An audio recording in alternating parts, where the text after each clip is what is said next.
Good morning. Welcome to Morning Joe. It is Thursday, October 10th. Let's get right to the latest with Hurricane Milton, which made landfall last night as a powerful Category 3 storm near Siesta Key, Florida, carving a path of destruction after slamming Florida's west coast and bring life-threatening storm surge and flash flooding. Right now, Milton has been downgraded to a Category 1 storm with maximum sustained winds of about 85 miles an hour. It's moved off the east coast of Florida just a short time ago.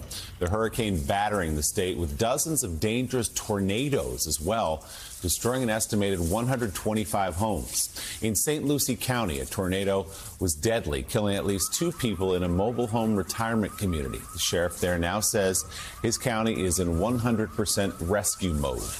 As the hurricane moved through the region, Milton ripped off a portion of the roof, a Tropicana field, home to the Tampa Bay Rays, which was being used as a shelter for first responders to aid with storm relief. Extreme winds also tearing down traffic lights, scattering debris across roadways, and even sending a large crane into a building.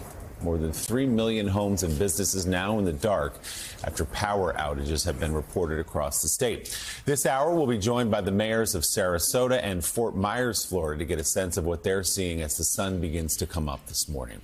But first, joining us live from Fort Myers is NBC's Jay Gray. Jay, what's the latest on the ground there?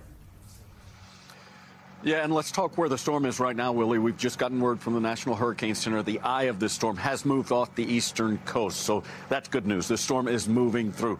Much calmer here now, obviously, on the west coast in Fort Myers.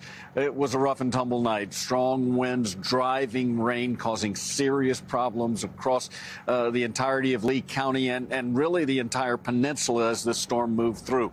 We know there are more than 3 million people without power right now. Storm surge, we talked a lot about that before landfall. It did cause problems here in Fort Myers, pushing water into businesses along the coastline, and we'll know more about that as you talk about when the sun comes up. Standing water in downtown Fort Myers for a significant amount of time as well. We know there were several high water rescues in the path of this storm, and we know those tornadoes turned deadly on the East Coast. More than 24 tornadoes reported, and one here in Fort Myers that ripped the roof from a home, damaged several businesses as well. So again, a better assessment when we get some daylight. Right now, though, we know that this storm has left significant damage, not only here, but across the state. Jay, we had worried about Tampa taking its first direct hit in more than 100 years. Some early reports suggesting that perhaps the storm surge not as bad as some is expected, not to say there won't be widespread damage as we wake up this morning. But what are you hearing from the Tampa area?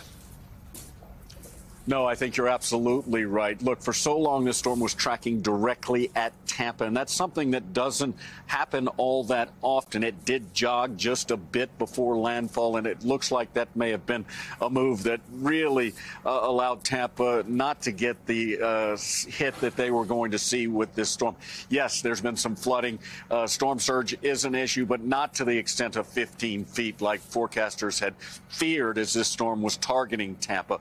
Also, though, remember, we've got issues not only with that storm surge, but freshwater flooding, flash flooding from rain. We've seen rain in some areas, including the Tampa area, well over 15 inches with this storm. So water's still the primary issue.